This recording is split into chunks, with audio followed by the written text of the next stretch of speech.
Alright, so welcome to a new tutorial series. This is going to be entirely character focused, and we're going to go through the whole pipeline from our high-res sculpt, and then our retopology, and then into texturing and substance painter.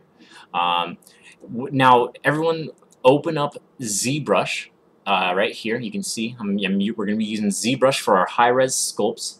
You can grab the trial off of Zbrush if you want to just experiment around and follow along with this. But yeah, when you open up Zbrush, you're going to be presented with this sort of UI and this menu. We're going to go over the camera and then into what each of these different sections of buttons does, right? First of all, it's going to open up your light box. Boom. If I just toggle this on and off, you can see it's popping open the light box. And then let's open up this project right here, because we're in the projects folder of here. We're going to open up Dynamesh Sphere. Now, these other tabs have a bunch of nice goodies, like a bunch of brushes that you can use, some other 3D objects that if you want to bring those in, that's fine. But we're going to be going into Project Dynamesh Sphere because we're going to start from pretty much scratch. And this is just a nice basic setup. It gets symmetry enabled, and it gets all of your grid and stuff. It's just nice to start from this. But yeah, so first things first, let's talk about camera controls. And I'm going to get a little bit of definition so you know where my camera is orbiting around and stuff. But yeah, so to sculpt on this, you're going to be just with your stylus. I really recommend you using a drawing tablet. Just stylus down and start drawing on the mesh. I'm going to undo that. But to orbit your camera around, because that's super important in 3D, it's stylus or left click down off of the mesh and drag. So we're not hovering over the mesh and dragging to move the camera. See, that's just going to create a line of sculpting on there. We're just going to be orbiting, like putting mouse or stylus down off the object and orbiting. In order to pan, it's the same as just orbiting, but you hold Alt. So Alt and then stylus off the mesh, and then you were able to pan around here. And then in order to zoom, so if I wanted to zoom in and out, basically it's the same as the other two. So Alt and then stylus down off of the mesh. And then while the stylus is still down, you let go of Alt. So now you're zooming in and out this way.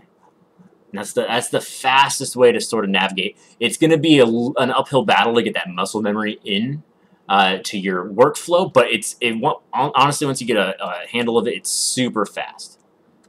Now, some other details is that you can snap your camera angle.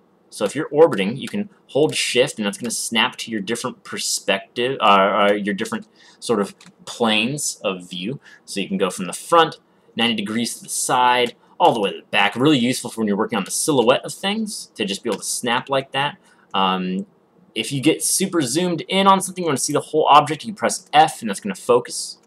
And yeah, so lots of useful different tools there. If you get really zoomed in and you can't, there's like no part of the screen that isn't your mesh, you can always click down outside of this little white box here. You see that faint light gray line around the viewport here, or around the document. We can drag in there. You can also press F, like I was saying before, and then it'll just focus on there. But yeah, so get used to that. Get that really in tune to your muscle memory. So now you know camera movements, we can talk a little bit more about the UI. So let's start with the camera-based stuff. So over here, you have a little best preview render. We're not going to worry about that. You have these settings in here for your document that you can see just move the document around in 2D space. These are not the most useful for what we're going to be doing. So if you're encountering any sort of weirdness, like see how my document's just clipped right here, you can just press this one right here or the 0 button, and it's going to restore it to what you want to see. Next up is perspective. So this switches between a perspective or orthographic camera. With it off, basically, no matter how far away this object is in depth away from the camera, it's going to look that same size. It's going to look that same size. It's as if you were looking at your object with like the most gigantic lens you could possibly imagine. But yeah, so I like that there's merits in both of them, in both sculpting and dynamic, or in perspective and orthographic. So yes, feel free to switch between those. The hotkey for that is P. So you can just switch between that. Here's the floor plane, so the grid. When you export, you'll see that it doesn't really abide to this grid. It just kind of shows you where your character is standing. So I like it on. Like it'll update if you move parts of this mesh out. See how the ground plane is even further below now. But it's nice. This is local symmetry. So if you have if you move this object and then want to still perform symmetry on it, you can try doing your local symmetry, and that will do it across the object's own axis in local space rather than this world axis in the center. And then this locks your camera, so you can't move that. Keep that unlocked. And this is basically that F button. This is like it just fits the mesh to frame, and these are your camera move and rotates. But just get used to the hotkeys. It's gonna be your workflow is gonna be so much faster. Next we have polyframe. Make sure you have these two tiny little buttons selected, the line and fill. Make sure those are highlighted. This will let us see the actual geometry. Like this is every single vert, edge, and face of the model. And then yeah, it's gonna be really useful for when we're looking at topology later. We're not gonna do topology in ZBrush, but I'm gonna be talking about it regardless. But let's keep that off for now. We want to just look at the model itself. Next, we have some visualization settings for when we have multiple subtools. We don't know what that is yet, but we're going to talk about it in the future.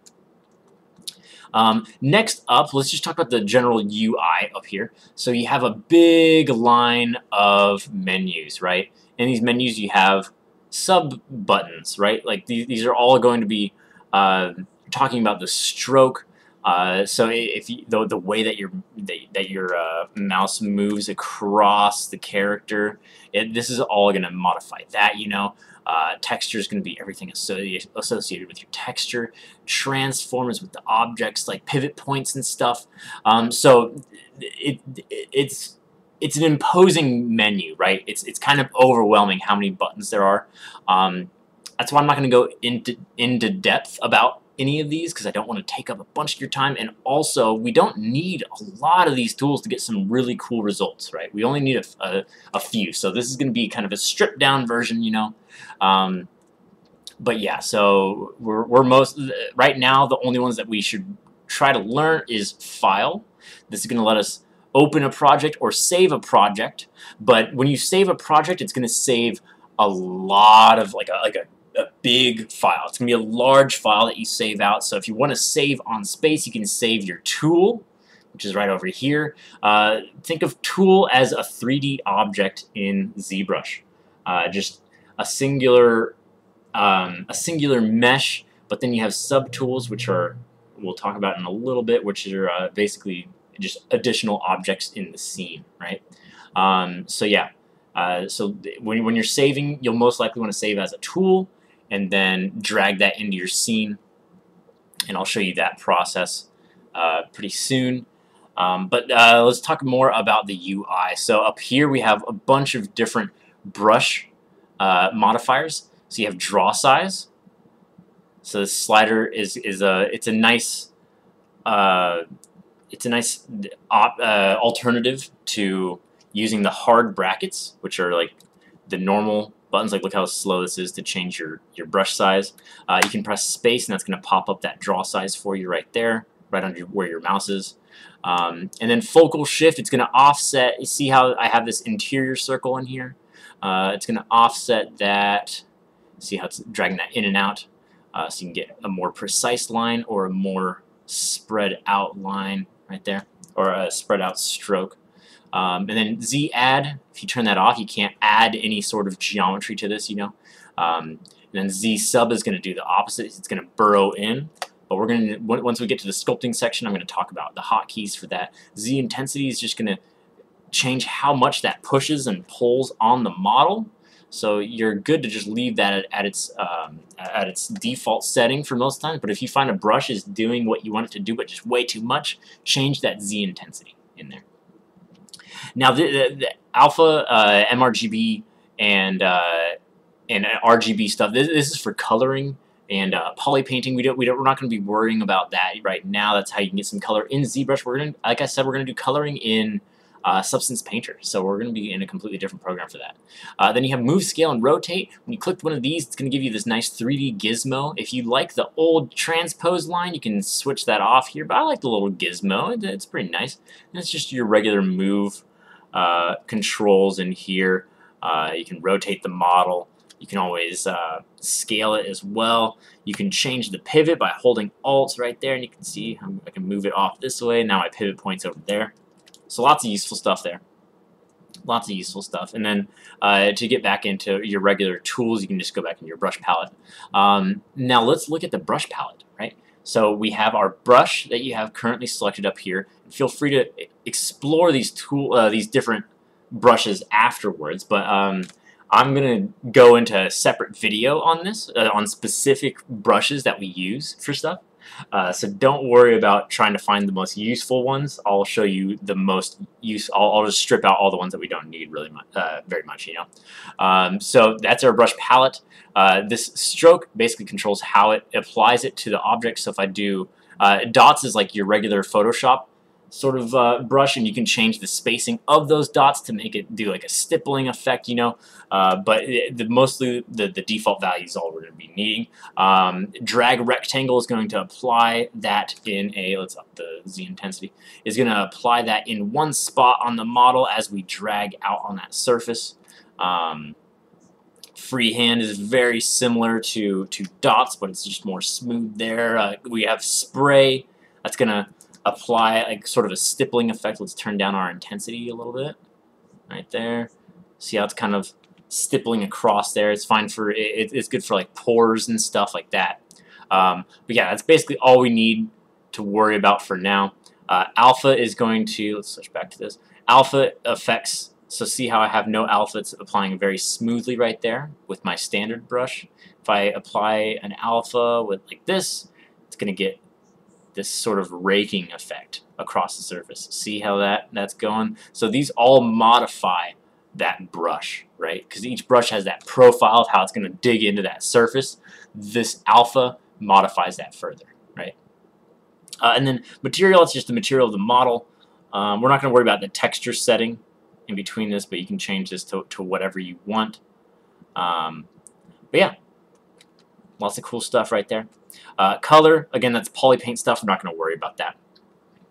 And then finally, over here on the right side, you have a lot of different tool settings, a lot of different menus. Again, we're going to be only concerned with pretty much subtool menu, geometry menu, and deformation. Maybe a little bit of polygroups, maybe a little bit of masking, but mostly just those three. Those are the big ones. So subtool, geometry, and deformation.